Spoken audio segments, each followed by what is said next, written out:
All right. Inside HilltopperSports.com podcast coming at you.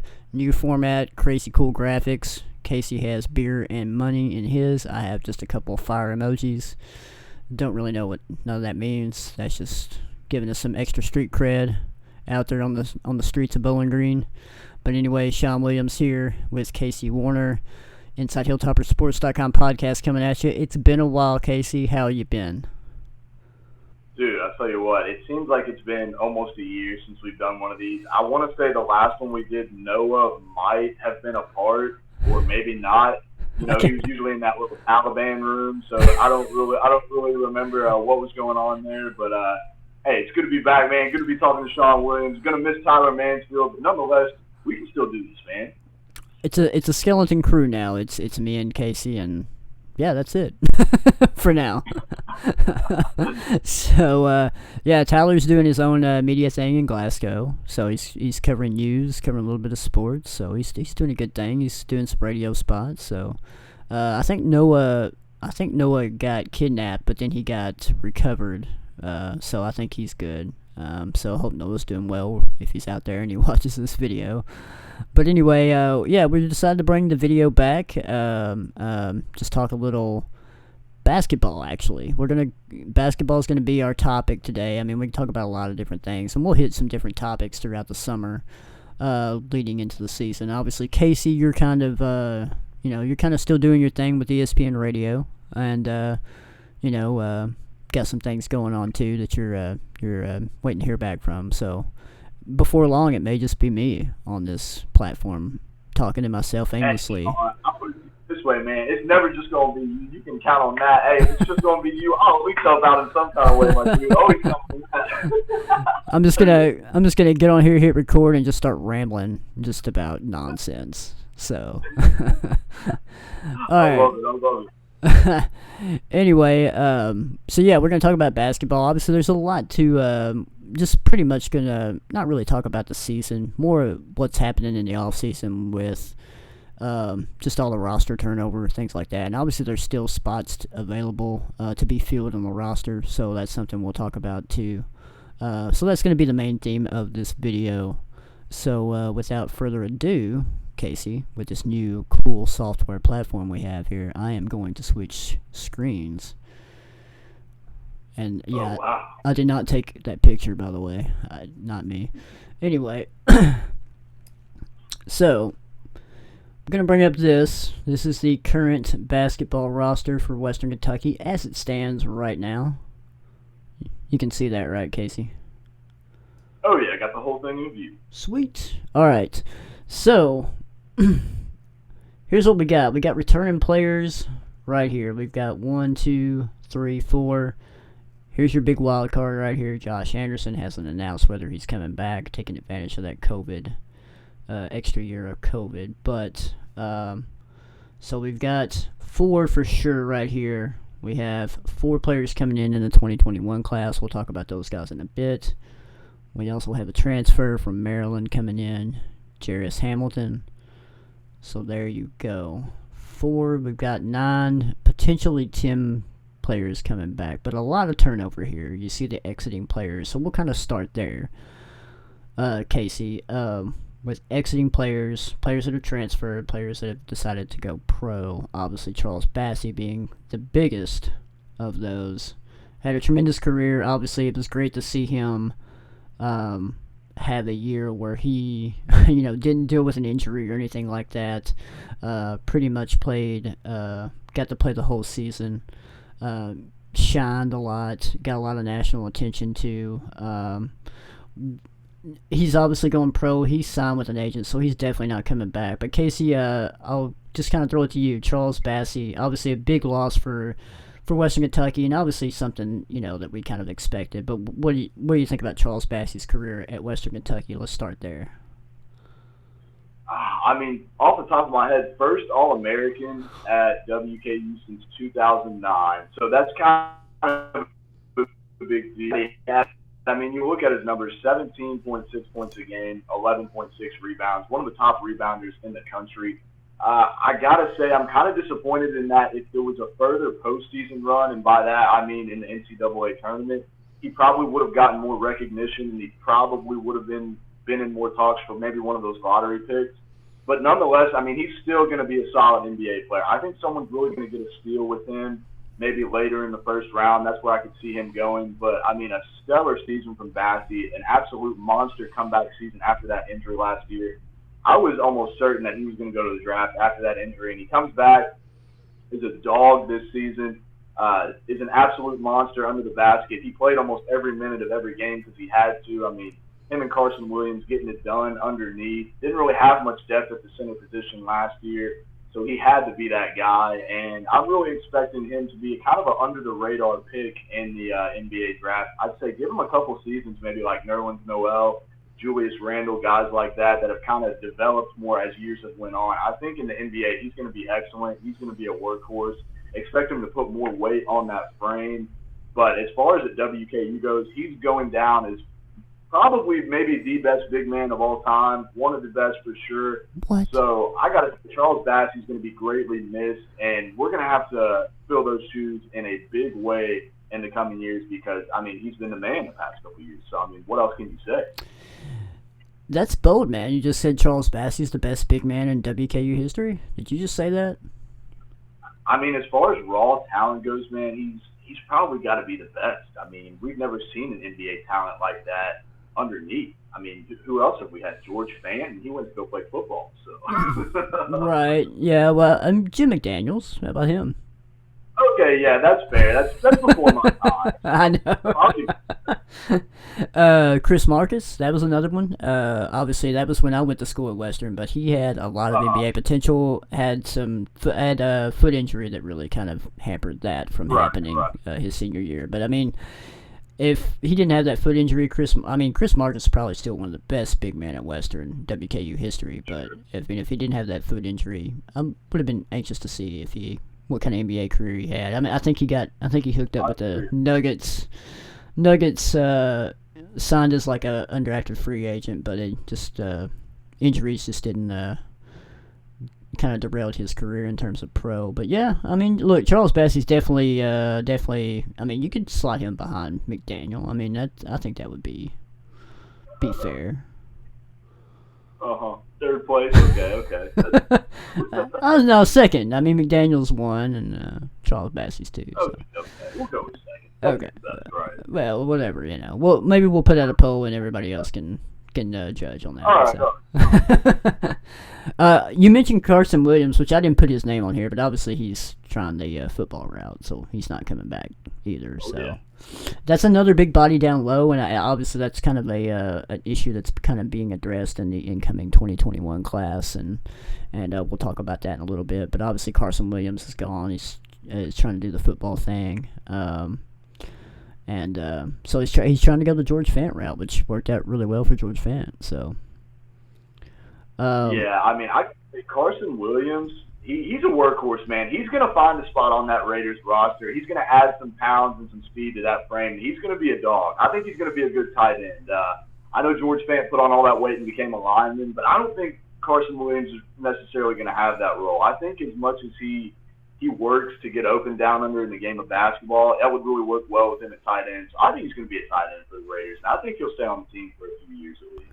Do you think he'll? I mean, obviously, it sounds like you think he'll make the team. But do you think he'll start out like on the scout team and then kind of work his way onto the main roster, like in a year or two, or what? What do you kind of see there? Oh, without a doubt. I mean, with Darren Waller still there, and he's one of the best tight ends in the league, he's going to have to work his way up. But having a mentor like that in Darren Waller can only help a guy like Carson Williams who works hard. I mean, I heard at the pro day here at WKU, he got talked to by every scout from every team that was here. So, I mean, you love to hear that about a guy that's just really likable, works really hard, and is just trying to make it doing what he loves. So, I mean, kudos to that man. I mean, he went to the NFL after being a mid-major, kind of a role player on this team. I guess he was more of a starter towards the end of the part of his career. But, yeah, he's a great athlete, great workhorse, great work ethic, and he's going to be fine in the NFL. Yeah, I mean, you think about what he's trying to do. I mean, instantly the first guy that kind of comes to mind is Antonio Gates, and I mean, he had a phenomenal career in the NFL, and he played at Bowling Green. Was a really kind of a similar player like Carson, but I mean, you got somebody that's that size and has a basketball background, has good footwork already, and obviously has a ton of athletic ability. I mean, yeah, it can translate well to a tight end position in the NFL. So I'm kind of curious to see how that pans out for him. So, all right, Tavion Hollingsworth going pro. Obviously had a phenomenal career at Western Kentucky. Casey, just kind of tell me about Tavion, your thoughts on him, and just his career at Western Kentucky as well. Tavion Hollingsworth, coming from Woodford County, a guy that I had kind of heard about before I got to Western. Sorry about that. I had to hit something on my phone. But, yeah, he's a phenomenal athlete and one of those guys that's going to be remembered for a long time. You want to talk about Stansbury getting guys that are blue bloods in the state of Kentucky. Tavion Hollingsworth was Kentucky Mr. Basketball, I want to say in 2018, 2017. Don't hold me to that. But getting guys like him, Davion McKnight now, those are guys that the fans love. And that's all that Tavion did his time at WKU. He got love from the fans. He worked his way up to where he was the face of WKU basketball per se. I mean, it was probably there for a couple of years, the guy that everybody knew, regardless of if you knew anything about WKU basketball, they knew that guy with the long hair and the headband, and that was Tavion Hollingsworth. So, yeah, he shaved the long hair the last season, went more clean cut. But, hey, I got to say, I like the Tavion with the longer hair, and he had some success either way. So he's definitely a WKU legend for life. Hate that he didn't come back for his last season, but he's got a lot of raw talent. Averaged 13.9 points a game, 3.8 rebounds as a guard. Good combo guard. I think he'll have success wherever he goes to play pro ball. Might even end up in the G League and NBA someday, but I think he'll be all right. And as far as his career goes at WKU, a fan favorite for sure, and somebody that's going to be remembered as certainly one of the best guards that Rick Stansbury ever brought in. Yeah, I agree. I mean, in terms of pro potential, I don't know if he'll play in the NBA. Maybe G League. You bring up a good point. I mean, he's definitely a player that's going to play overseas, and he can play overseas for a long time and make a lot of money.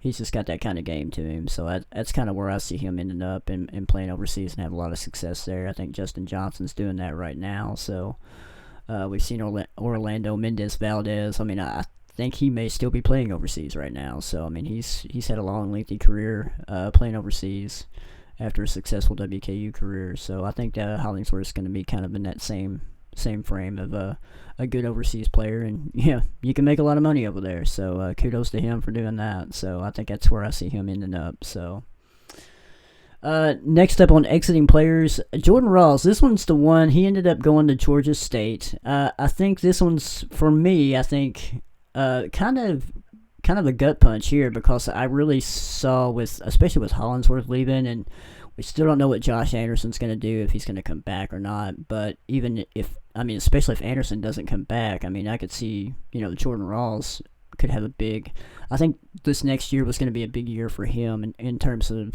being in that Western Kentucky offense and kind of maybe taking that next step and being a starter and being a star player for them. But unfortunately, decided to transfer, go to Georgia State. Your thoughts on Jordan Rawls, Casey? So the last couple of seasons, what I really saw from this team with Jordan Rawls at the point was a guy that was purely running the system better than Tavion Hollingsworth could. With nothing against Tavion Hollingsworth, but like I was mentioning about Hollingsworth is more of a drive and dish kind of isolation kind of guard, in that he's more athletic, and I think he was more of a guy that was going to create scoring opportunities for himself rather than the rest of the team. And we kind of saw that late in the season where he kind of forced some stuff when Stansbury left him in those tournament games. And not that I disagree or anything, but I just think Jordan Rawls was somebody who was more of a facilitator in the WKU offense, and he's going to be greatly missed this season. I do think that with Davion McKnight coming back, he could fill that role really well, like we saw a little bit of him coming off the bench last year. But Rawls was going to be somebody that knew the system very well, had gotten to learn it over the last couple of years, had contributed a fine job like he did last season and the season before. And he's going to be greatly missed this season because it would have added plenty of depth at that guard position. You would have had him and Davion McKnight running the point. So he's really going to be missed. I think he's going to do big things at Georgia State, though.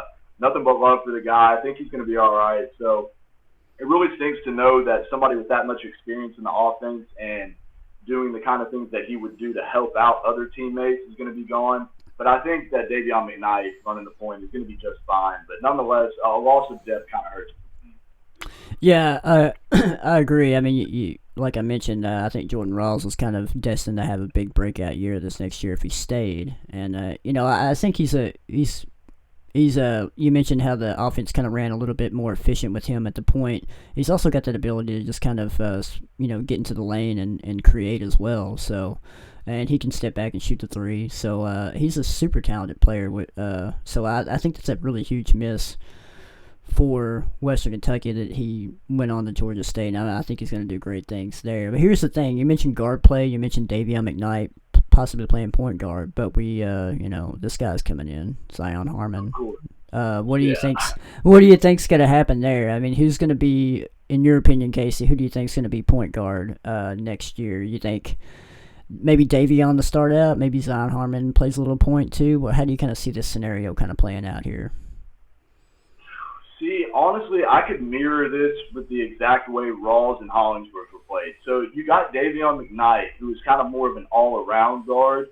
Not to say that he's not as athletic as Zion Harmon, but Zion Harmon is just a freak. I mean, as far as length goes and how he plays on the court, I think McKnight is more of a facilitator just in that Jordan Rawls was. So I think that Harmon's going to be kind of the Tavion Hollingsworth of next year's team, and then McKnight's going to kind of be the Jordan Rawls. So I expect starting out that McKnight's going to have full reins on the point guard position and kind of use Harmon as that kind of just change of pace and let him use his athletic ability a little bit more.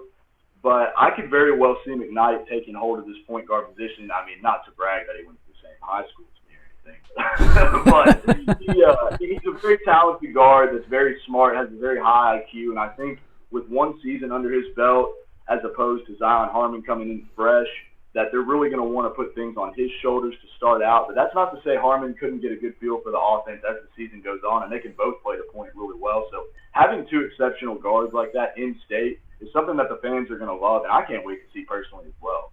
Right. Yeah, I agree with your assessment there. I mean, I think naturally McKnight's got more of a grasp, and we've kind of seen. I mean, he had some really good games this past year, and you look at his experience. He's played in all 29 games. He had 17 starts. Great stats for a freshman. I mean, 5.8 points, 3.8 assists. So, I mean, that assist number kind of shows you that he's got those point guard skills. And, so I think next year, I mean, you got to put it in a guy that's got experience. But I think Zion, I'm kind of curious to see how Harmon is he going to be you think he's going to be the starter, right? You think he's going to be the starting rotation next year, Harmon, when he comes in? Yeah. I think he's definitely going to be in the starting rotation. And let me contract one of the things that I said. I said that he's long and he has size. I'm getting him mixed up with another guard WKU's recruiting because Harmon is 5'9", 100 pounds. Well, I was getting mixed up with the dude from the dude that committed. Who is it? The 4-star guard. I went to his game. I can't even think of his name. He was from he's from in-state as well. Come on, you know this. He was a 4-star guard. He was like 6'6". But I can't think of his name either. You put me on the spot, man. But anyway, I think he played for Thomas Nelson. I want to say, or Nelson County. Okay.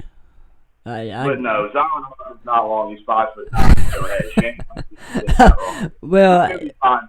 I'm very athletic regardless. I was thinking about how to delicately say that Zion Harmon may not be as lengthy as you perceive him to be. Okay. Is it JJ Traynor? Is that who I'm thinking of? Yes, yeah, the Bardstown kid. Yeah, okay, Traynor. Yeah. That's who it was. Yeah. All right, my bad. Yeah. Got him confused. both exceptional athletes, but yeah, just a little bit difference in size. Yeah. I was gonna say, man, if you think Zion Harmon's long and lengthy, hey, man, I should be long and lengthy too, man. 5'9" right here. Yeah, I know, right? Well, I'm the same size. We should be starting next year for WKU at guard. All right, so you think just in terms of next year's starting lineup, Zion Harmon's going to be in there, right? No doubt. I see a very similar situation to McKnight where it's kind of a platoon situation. Some games he's starting depending on who's injured and who's not playing, and in some games he's not. So, Rick is always experimenting with the starting lineup, and I'll agree with that. It's just and for you to take what you will and do with it, because I'm going to go into that a little bit more later. But Okay. yeah, he tools with the lineup a lot, so expect to see him in and out of the lineup a lot next year, I would predict.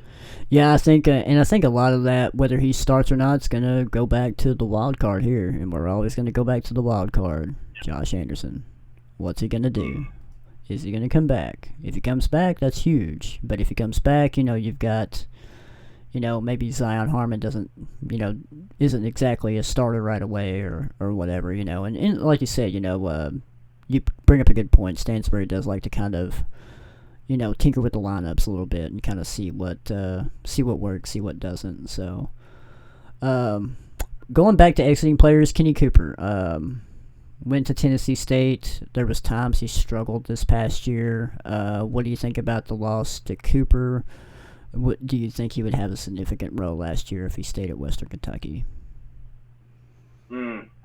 All I see from Kenny Cooper is just disappointment. I mean, there was the situation in 2019 where his transfer waiver didn't get accepted and he didn't get to play. That was pretty disappointing, and overall just disappointing from him. Two-time Tennessee All-State, pretty good at Lipscomb.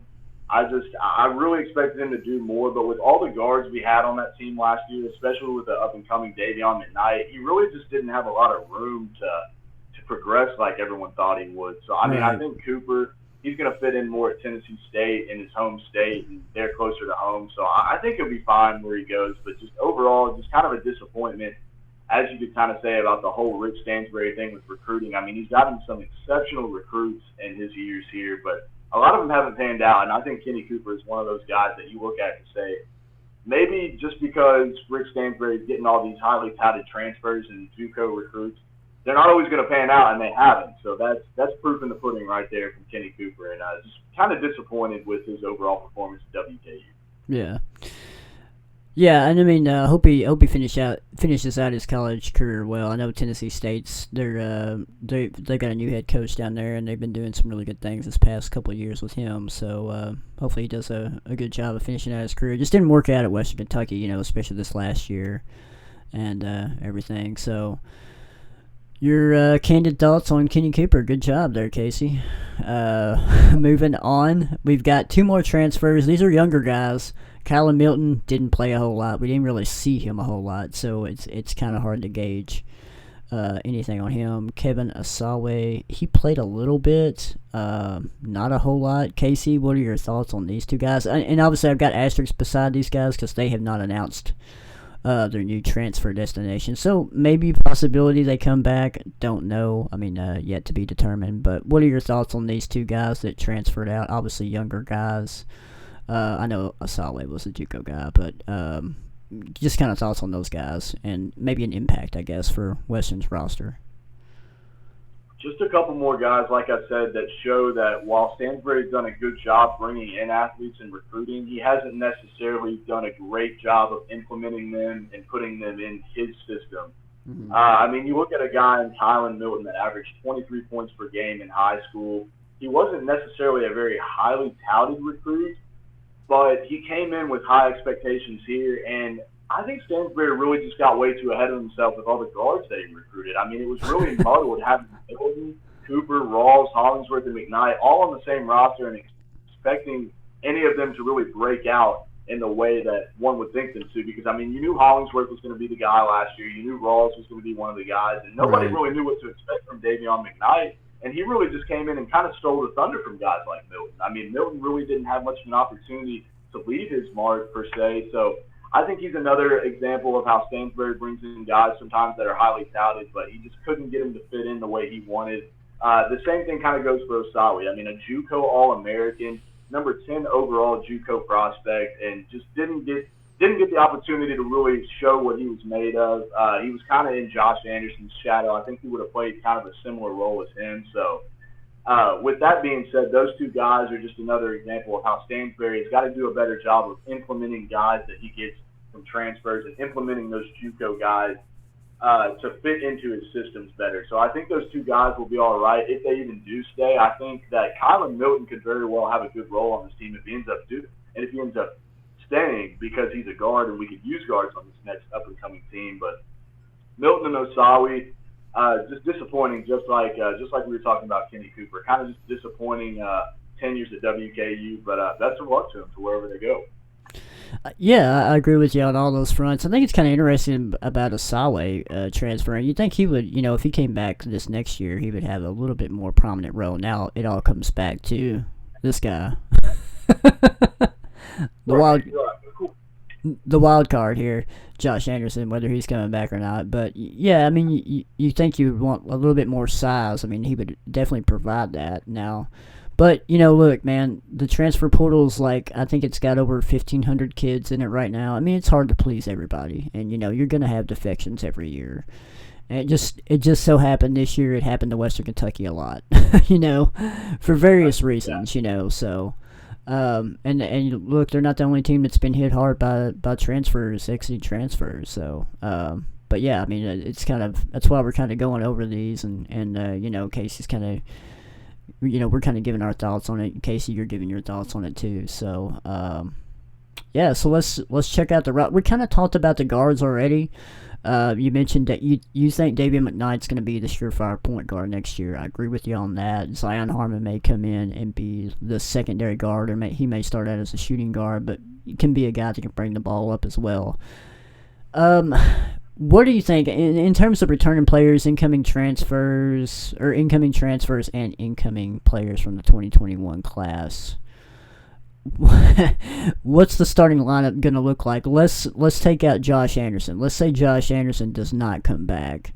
What does the starting lineup look like without Josh Anderson? I mean, that's tough. See, that's really tough because, like we were discussing, you never know what Stansbury's going to throw out there, and he changes it up a lot, like he did the last couple of seasons. But I'm going to go with, for sure, running the point, Davion McKnight.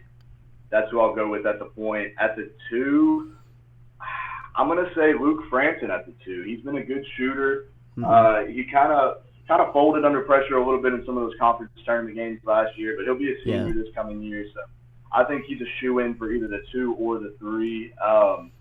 As far as the 3 goes, I think this kid coming in from Maryland could potentially be a starter. I think he's a very good recruit. Jarris Hamilton, 6'8", 220. He was a 4-star going into Boston College. Went to Boston College and then transferred to Maryland. He shot 43% from 3, and as a team last year, WKU shot 35% as a team. So if you put a guy like that in the lineup with Luke Frampton, I mean, your numbers are bound to go up, and your efficiency shooting the 3 is bound to go up too. So I'll go with Davion McKnight at the 1, Frampton at the 2, Jarris Hamilton at the 3. I really think that using Zion Harmon at the beginning of the year coming off the bench could be a potential fire plug. So I think bringing him off the bench as maybe like a 6-man type combo guard would be really good for the offense. So I don't think Harmon's going to be in the starting lineup. At the 4, I guess Kozart, man. I mean, I guess just because he has experience. I really don't know, though. I mean, if Josh Anderson would come back, throw him in there as maybe a 4th guard / forward, the way he likes to play along the guards. But I'd say Kozart has to be the 4, which is kind of sketchy. That's kind of scaring me a little bit just because he has lots of experience. And then at the 5, I guess you got to plug in one of these new guys. You got to put in Sharp or Darius Miles, and you would think it's going to be Sharp because he was the more highly touted recruit coming out of JUCO, the top JUCO recruit this past season. So it's got to be Sharp at the center. And I mean, down low, that's where I'm really going to be worried about this team. If you got guys like Kozart and Sharp as your main 2 big guys, I mean, I know the rest of the CUSA doesn't particularly have a lot of depth at those positions either. But I think it's always been a challenge for Rick to get those guys in there that are, I want to say, consistent at the big man position. So we definitely don't have a Charles Bassey on the roster next year. No. So Sharp's going to have to show a lot in his first season next year, and Kozart's going to have to make some major improvement if he's going to start next year. Yeah, I agree with you. I honestly agree with everything you said. I was kind of thinking, I'm like, what was the starting lineup look like without Josh Anderson? And you pretty much nailed it on the head with what I was thinking. Now, here's the thing with Kozart. Is, he's experienced, but he's got limited, he only averaged 6 minutes per game. So what can he do if he averages more minutes a game, That'd be interesting to find out. But he's definitely somebody that needs to step up in a big way next year. And you think, he's going to be going into his junior season, so it's time for him to kind of, put it together and be a key player. And another thing that's really intriguing, you mentioned Jarius Hamilton too. Here's the thing about him that obviously he's already transferred once, and he was from Boston College to Maryland last year, and he was immediately eligible. I think he got a waiver. I know they've got that new transfer rule, so I don't know if he's going to be eligible next year. I'm not really sure how that works because he's already transferred once. He was immediately eligible last year, so he may have to sit out next year. I'm not really sure. What do you think about that? Yeah, that's definitely in question too. And I was talking about this on ESPN Radio the other day when we were talking about Hamilton. It's going to be one of those situations, kind of like Kenny Cooper a couple of years ago, with you look at the impact he could potentially have if he gets that waiver granted. That's going to be huge. So, like I said, three-point shooting is really what stands out for me, and the raw size for Hamilton. Right. 6'8", 220-pound forward that you could potentially lock in there at the three. That's something that WKU has kind of struggled to find consistency with in the past few years. So getting that transfer waiver from a guy like that who's had experience at multiple schools and has shown ability to do what the team needs and needs to improve, that's going to be huge. So I really think somehow Rick's going to try to pull this off to where he can get Hamilton to play this year. And ultimately, it's really going to be a telltale sign if, like I said, if he can get these transfers to be implemented in his system the way he wants them to, that's going to be a big step this year if Hamilton can get implemented. And that's going to be a real telltale sign on Rick's future, because without a guy like that and no Josh Anderson coming back, I don't know what the depth of this team's going to look like if we can't get a guy like Hamilton in there and Anderson's gone. Right. Yeah, I mean, that's kind of an intriguing storyline with him because, I noticed that, obviously he transferred. He was immediately eligible last year. Is he, I'm sure he's going to have to apply for a waiver to try to do it again, so I know they've got the one-time transfer rule, but he's already done it one time, so there's a possibility he might not be available next year, so I guess we'll have to, to be determined on that, but yeah, I mean, that would be big. I mean, that's a pretty nice addition in terms of a transfer, just in terms of production, but you mentioned the three-point shooting too, and that's something he really improved on last year. I think you said around 43%. I mean, I think the 2 years before that at Boston College, he was hovering around like the low 30s. So he definitely improved a lot on his three-point shot. And like I said, he was the 90th ranked player coming out of the 2018 class, according to Rivals last year. So that's big. But you kind of talk about size. I mean, you mentioned Hamilton. He's 6'8", right? And you got Kozar, who's 6'10", 6'9". Then you mentioned Sharp, who's I mean. Number one JUCO player in America. I don't know who ranks those, but I would. He's 7'3", 238 pounds. Obviously, he's huge, and just to average 7 points and 7 rebounds per game in JUCO, I would think he would have to. I mean, I don't know which publication said he was the top ranked JUCO player, but I would expect a little bit more production out of the top-ranked JUCO player than 7 points and 7 rebounds. That's good, though. Maybe that translates well into Conference USA play and playing for a team like Western Kentucky. I mean, obviously 55% from the field, you'd like to see that. 58% free throw shooting. Obviously, you would hope he would improve on that. But a guy's 7'3". I mean, you're gonna have the Shaquille O'Neal syndrome probably with that, But yeah, I mean, he's an intriguing prospect when you look at just his size. 7'3", 238 pounds, and then they just recently got a commitment. I don't think he's officially signed yet, but from Darius Miles, not the old LA Clippers center, but he's another big guy from a community college, Odessa, but he didn't put up monster numbers either. 2.8 points and 1.3 rebounds this past year, but he's 6'10". Doesn't have a weight for him, but I mean, he looks like he's at least 220 or a little bit more. So I mean, there's more size coming in from the JUCO ranks. So I mean, that was kind of an emphasis for Stansbury in this class, adding guys like Sharp and Miles, like two just big guys, 6'10", 7'3", and I mean, I know Miles is at least 230 or 220. So, kind of curious, man. Definitely intriguing. For sure. What do you think about these big guys? I mean, and you mentioned you kind of bring up the starting lineups. You've like I mentioned, Hamilton 6'8". You got Kozar at 6'10". You've got Sharp, who's 7'3". I mean, that's a pretty big starting lineup you mentioned there.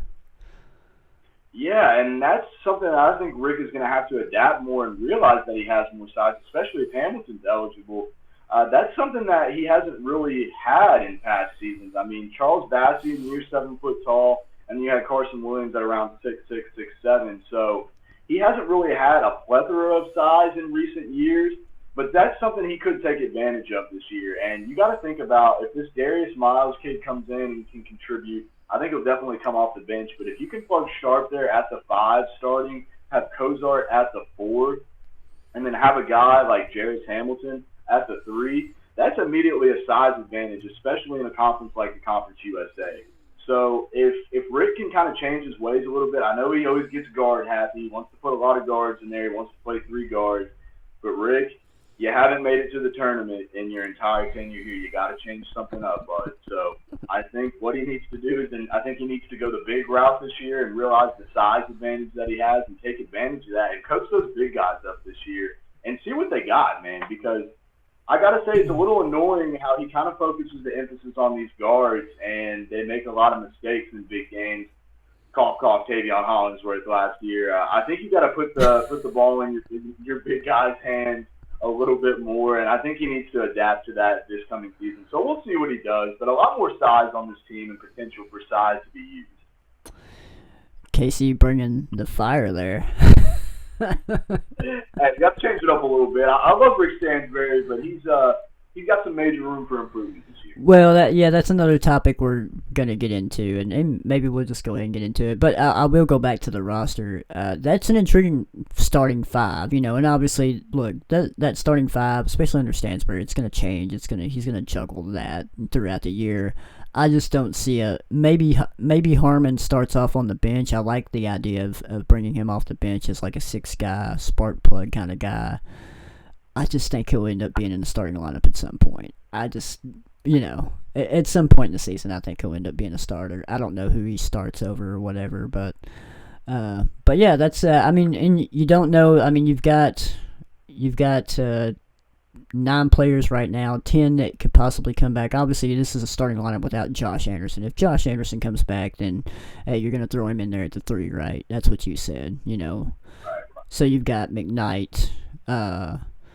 You've got McKnight, Frampton, Anderson, Cozart, Sharp. So that's a pretty good starting lineup right there too. So, but I mean, you got the Jarris Hamilton guy. I mean, they've got guys. It's just you've got question marks around. Is Cozart gonna step up? That there's something to watch, and these JUCO centers that are coming in, are they? I just is Sharp really that good? 7.7 rebounds. Look, if you can get that kind of production out of him at Western Kentucky, 7.7 boards, that's pretty good. I would consider that pretty good.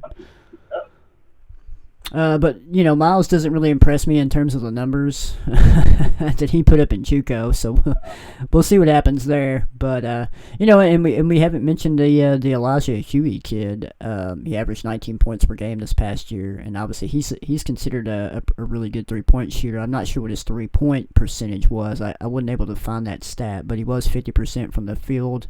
And he's an 85% free throw shooter. So you mentioned clutch situations. That could be a guy. I don't know how athletic he is, if he can drive the lane and kind of create fouls and draw fouls and get to the line. But in late game situations, if that guy, I'm not saying he needs to do it as a true freshman, but if he's somebody that can kind of late game can draw fouls, get to the free throw line and be clutch. That's a good spot for that kid. So you've got this kid that's Huey that's expected to be a pretty good shooter. So it's kind of interesting to see where he'll fit in, when things go down next year. So, Casey, I'm done rambling. Just go ahead and come in with your hot takes here.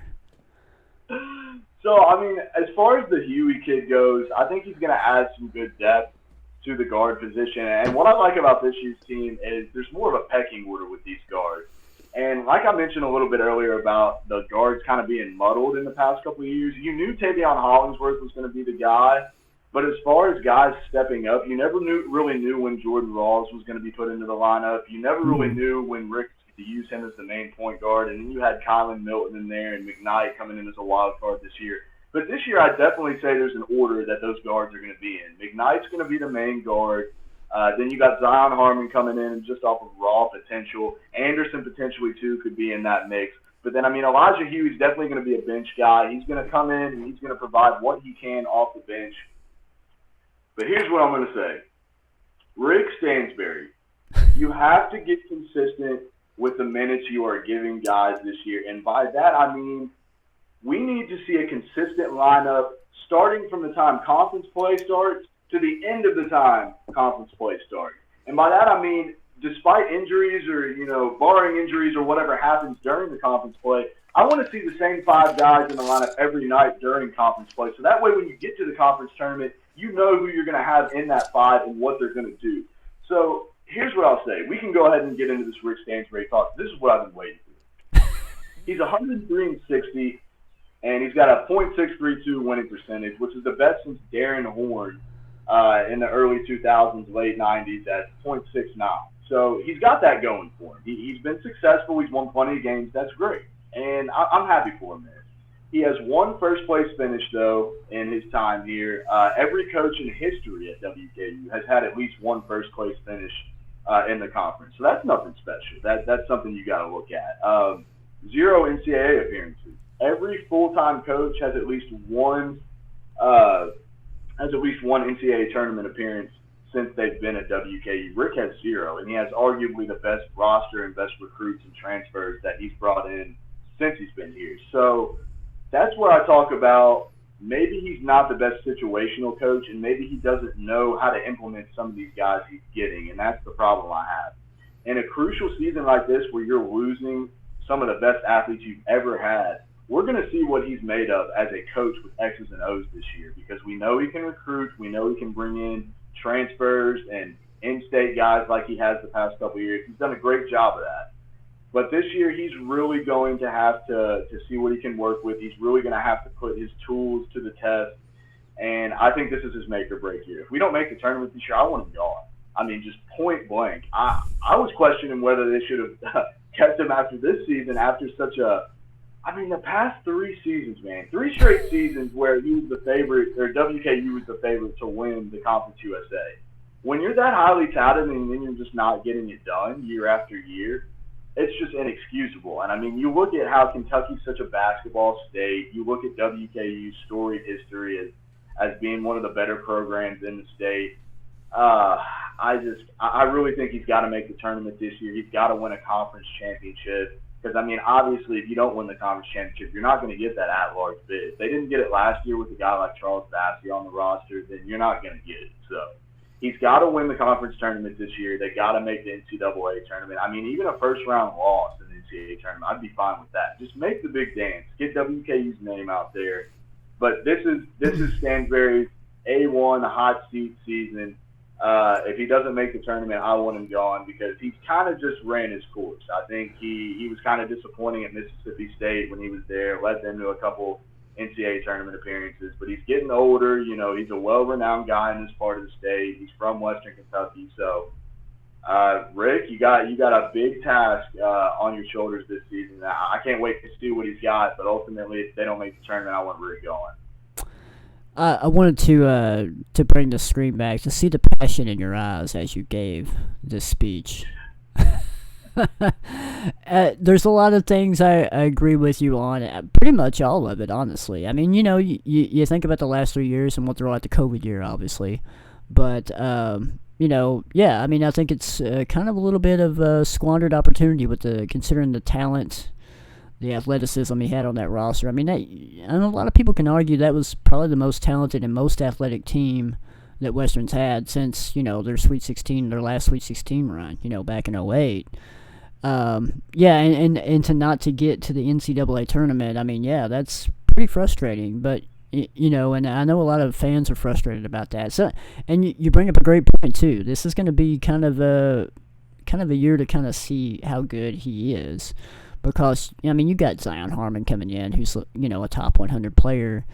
But you've got a you're missing a lot of guys. Bassey's not coming back. Collinsworth's not coming back. Josh Anderson may not be coming back. You've got a lot of new guys. So it's going to be kind of test your coaching skills because you don't have I don't think you have the depth at talent that you've had in the past few years where you've won 20 games a year. And, a lot of people say, well, he has won 20 games a year every year he's been here, and that's good. But, man, those are NCAA tournament teams those past 3 years, and, it's fine to not go every year, but, to at least get one NCAA tournament bid, that would have been good, I think the fans would have liked to have seen that, and, I think that was definitely a team that could do it, every one of those 3 years, throwing out 2020 out, obviously. But, I think it's definitely a little bit of a talent squandered the last 3 years, but it'd be interesting to see what happens this year with this team and this roster, and how he's able to coach and what kind of happens next year. Is he on the hot seat? Casey thinks so. He's on my hot seat. I'm not a WKU homer. I'm not from this part of the state, and I haven't been a WKU fan my whole life. So of course the homers, the people that are from here, the Rick diehards are going to say, no, never get rid of Rick Stansbury. But we're thinking bigger here, okay? If we're predicting the Conference USA every year, and obviously this is the best conference that WKU's ever been in, and those kind of expectations are very high, and he's just not getting it done, what is he doing for the program? He's bringing in talent, and that's great, but is he putting any banners up? No, he's not doing that. So what is he doing for the program besides making the homers happy and making everybody happy that's been here for a long time? And that's great and all. It fills the seats. It brings in talent. But if you're not taking it to the next level, then what are you doing? Just for example, that conference championship game against North Texas last season, very, very disappointing in the last moments of that game. I kind of mentioned it and touched on it earlier how Tavion Hollingsworth would get out of control sometimes, and he would try to take the game into his hands. That's exactly what he did in that conference championship game. And who stopped him? Nobody. Rick didn't stop him. Rick didn't call a timeout in the last little bit of that game. He didn't draw up anything. He let Tavion take the game in his hands, and obviously that didn't work. So the plan's got to get better. The system's got to get better, especially in those clutch games like that, because it's obviously shown that he can't win those games because they haven't won a conference championship. So some X's and O's got to change this year, and we'll see what happens ultimately. I got all the confidence in the world. He's obviously a very highly touted coach, and he's got the resume, so I think he can do it. But this is going to be the telltale year. I think it's kind of a balancing act between you've got a coach that's, like you mentioned, from Western Kentucky, from up the road. He's got Power 5 coaching experience. He's led Mississippi State to the NCAA tournament. He's a guy that will probably finish out his career here. So you've got him for the long term if you want him. If he continues to win 20 games a year, is that good enough for Western? That's up to the administration. Maybe it is, maybe it isn't. But I know, and then if you, let's say he has a bad year, he has a bad next 2 years, you get rid of him, then you hire an up-and-coming coach, and then they have success. They go to the NCAA tournament, then they go to a Power 5 school. We've seen it happen before, and that's kind of just the way it is. So, it's kind of a balancing act. You've got Stansbury here who's, winning 20 games a year, getting to the Conference USA championship game, but not quite jumping the hurdle and getting to the NCAA tournament. Unfortunately, Conference USA is just going to be a one-bid league. I don't really see that changing very much in the near future. So, he's almost there, just can't quite get over the hump and get to the NCAA tournament. So, yeah, it's kind of a lot to to factor in. You kind of hope that there's success there because Stansbury is probably going to be here for the rest of his career. He's been there, done that already at Mississippi State, and he's been assistant coach at other Power 5 programs. So he's from the area. He would like to have success here at Western Kentucky, but you bring up a lot of aspects in terms of late game situations that haven't really panned out for Western Kentucky. And, I think this next year, like you mentioned, it's going to kind of prove his mettle on how he is as an X and O's coach, So I think it's kind of a proving ground for him for sure when you consider the talent that's going to be missing next year for sure. Casey, anything? He's a great guy, great coach. I enjoyed watching him play against UK when they were at Mississippi State, but a lot of work to be done this year. Yeah, I agree, and it'd be interesting to see. we talked about the roster. We looked at it. I mean, there's 9 players coming back for sure. Josh Anderson may make 10, so they're gonna maybe add a couple more at least. Maybe keep a scholarship open. Who knows? I know they're in on I know they've been mentioned for a couple of transfers that's out there. Trey Wade, who's a forward from Wichita State. I think he just just committed to Nevada and then backed off that due to family reasons. I know he's from Atlanta, so wanting to play a little bit closer to home. So maybe Western Kentucky's a fit there. I know Western Kentucky's been linked to him. And another guy, let me bring it up here. The Robert Morris transfer. He's also a forward. AJ Brahma. I don't know if Western's like really involved with him. I know they were when he was coming out of high school, but I mean, not a lot's come out about him. I think he's supposed to like make a decision Friday or something, or announce his top schools. So there's a couple of forwards that they're still in after in terms of the transfer market. Who knows? They might pull off another JUCO kid from the 2021 class. Who knows, man? There's enough transfers in the portal, man. You can, hey, look, it's shopping around every day. You never know what they'll add. So whenever things are a little bit more finalized, we'll probably do another podcast about the roster and stuff like that. But, man, we've been going for 51 minutes. So, man. Dude, what? It doesn't even seem like that's crazy, man. Time flies when you're throwing out them hot takes, Casey. Hey, I think next time I gotta have the fire emojis by. Yeah, I know. I think I'm gonna switch it because I'm pretty much just sitting back here drinking beer and just like lobbing everything to you, and it's like, yeah, Casey, what do you think about this? And then just fire starts rolling out of your mouth, man. So, yeah, I'll switch the emojis next time. Yeah, I was gonna say we can have new emojis every episode. Change right. It up. That'd be a fresh story. It'll all depend on our mood, man. I might just cop on here like stone cold drunk one time, and just so I'll definitely do the beer over here for sure. So that'll be a wild one. Yeah. Anyway, with that being said, anything else you want to add, Casey, before we get out of here? Yeah, just kind of wanted to touch on baseball for a minute. Baseball takes on UTSA in the losers bracket. It's an elimination game in the Conference USA tournament. WKU got that 6 overall seed, and UTSA was the 7 overall seed. Ultimately, WKU fell last night at 3:30 a.m. Central Time, and I was producing that on the radio. So you probably see me yawn a couple of times during this, and yes, I am tired, but hey, I drank some coffee and I'm here. But yeah, they play today at 4 p.m. Central Time. You can listen to that on ESPN 102.7 or the ESPN 102.7 app. I think that's going to be a good contest.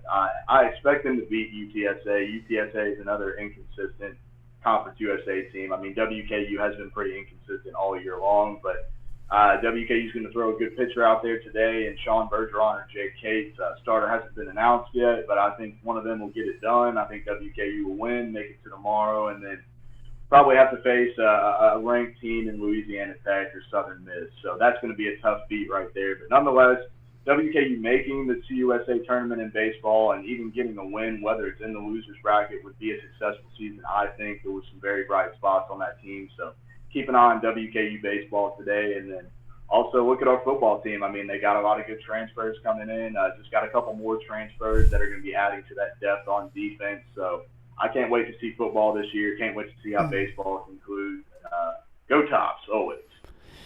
Yeah, we'll definitely do a podcast about football and the roster, and I know they're still looking at transfers, man. They're going after them like wildfire right now. So it'd be pretty interesting to break down the roster and how they've kind of recruited through the transfer portal for the most part this year. So we'll definitely do a podcast on that at some point this summer. So might wait for the roster to get a little bit more settled and for them to add 10 more transfers or whatever they're going to do. So, but the situation at quarterback's going to be pretty interesting. Maybe we thought maybe Zapp was going to be the guy, but then they bring in the San Diego State kid. I don't know if he's going to be immediately eligible or not, but that'd be intriguing. So definitely some quarterback options there. So it'd be interesting to see who's going to win out. So. But with that being said, Casey Warner, appreciate you bringing the fire and always bringing the hot takes and insight, man. Good stuff. And with that being said, InsideHilltoppersSports.com, we are out until the next podcast, whenever that'll be. See ya. Later. Oh, I didn't get you.